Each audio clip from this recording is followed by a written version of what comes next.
Bonjour à tous, un marché du quad en plein essor depuis quelques mois. Naturellement, les constructeurs suivent un petit peu le mouvement. Et là, on a Polaris qui nous a retravaillé son RZR, son modèle phare, avec le Tri S 1000 cm3.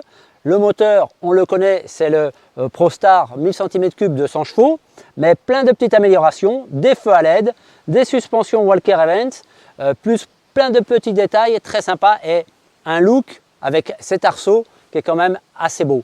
Voilà, donc je vous invite à venir découvrir cette machine avec moi tout au long de cet essai.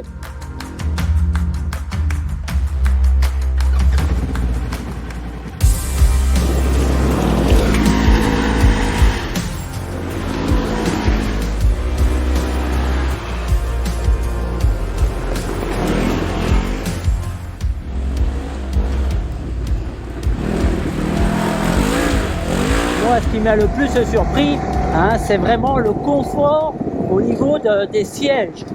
Donc on a des sièges, je vais presque dire semi-baquets, qui sont très bien enveloppants et avec une bonne densité de mousse. On est super bien assis et on peut le régler en hauteur via une petite molette et en profondeur. Bon, le dossier s'incline pas, mais bon, c'est quand même c'est la première fois que je vois qu'on puisse régler un siège en hauteur sur un SSV. Donc je parlais de confort et là en l'occurrence on est en train de rouler un petit peu sur une piste normale, caillouteuse mais sans plus, et on s'aperçoit que les suspensions Walker Event avec un débattement de 31 et 33 pour l'avant et l'arrière font vraiment le travail. Il y a 16 positions, donc il y a vraiment de quoi jouer. La machine en elle-même a un tableau de bord traditionnel. Ce RZR est relativement silencieux. On n'est pas obligé de crier comme sur certaines machines. Et là, on va faire un petit tour pour reprendre la piste sur la droite.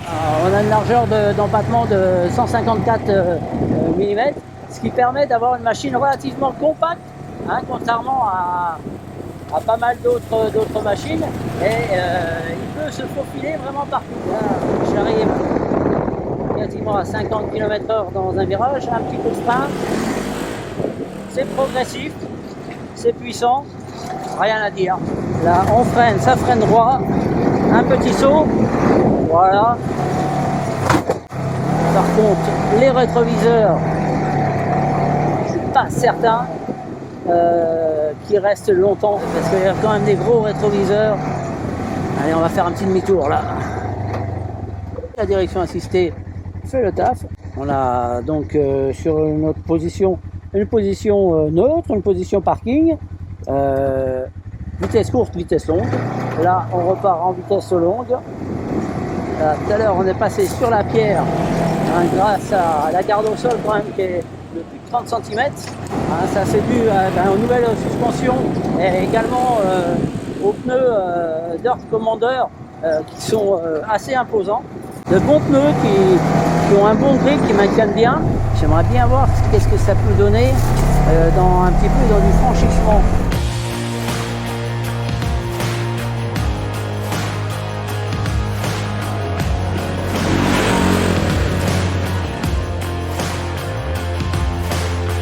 Je me mets en 4 roues motrices, voilà, avec le système Polaris AWD, donc qui est très bien.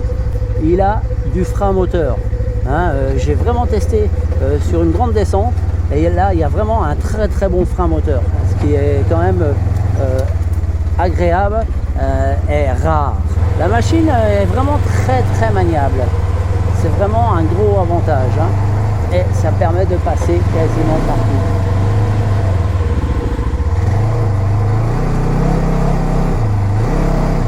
Voilà, et ça passe vraiment partout. On remet en H et c'est reparti. J'espère que ce petit essai nous a permis de voir un petit peu les capacités de ce Polaris. Allez, un petit peu de vitesse pour le fun.